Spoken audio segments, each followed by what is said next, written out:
Hi, I'm Kate with For the Love. Today we are looking at singular and plural nouns and verbs in our Learning to Write program. I'm going to click on that label. So here you can see I have given you a word list that shows singular nouns and their plural noun versions. This will be a helpful list as you are building anchor charts or examples for your students. Here I have some of the different spelling rules for irregular plural nouns. These are ones that we don't just add S to the end to, and I have separated them based on their spelling rules. Now here is an example of singular nouns and singular verbs and plural nouns and plural verbs.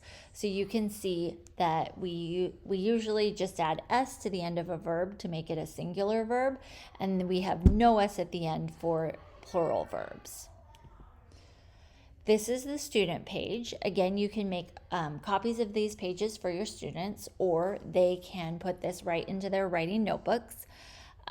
It has the general rule for singular and plural nouns.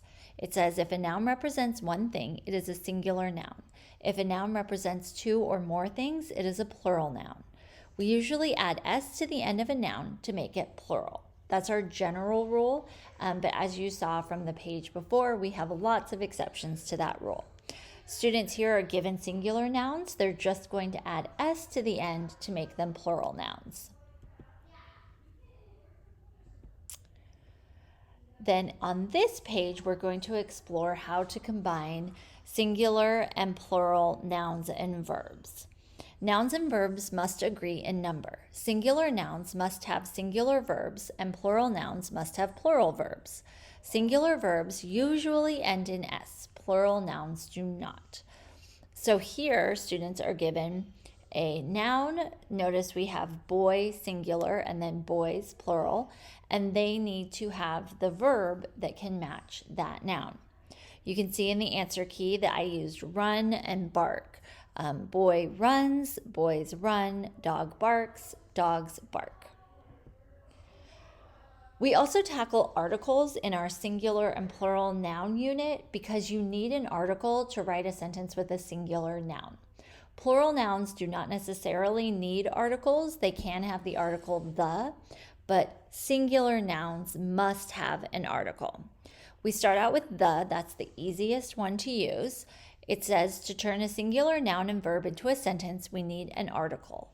The is an article. You can also use the with plural nouns.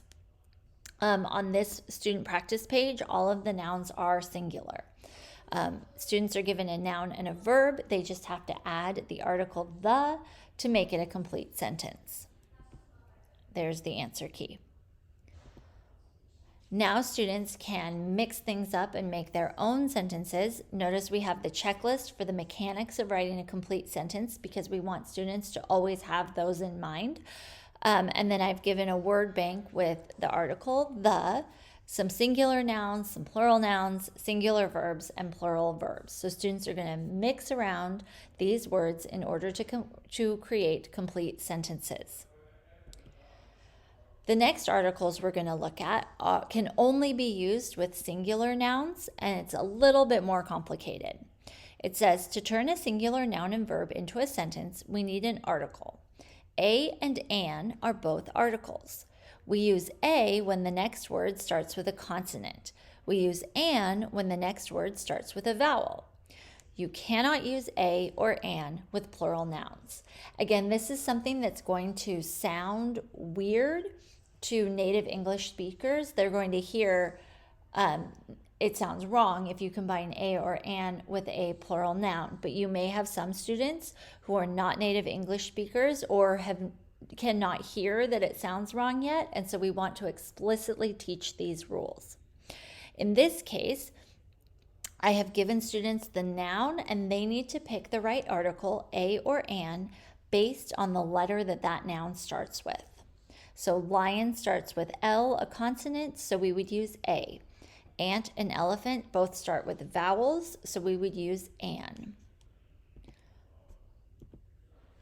Now students can choose the, a, or an as an article to start their sentences.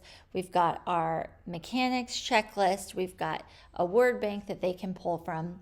I also encourage you to make your own classroom word banks based on the social studies and science topics that you are teaching your students about, so that they have that opportunity to write about what they are learning about.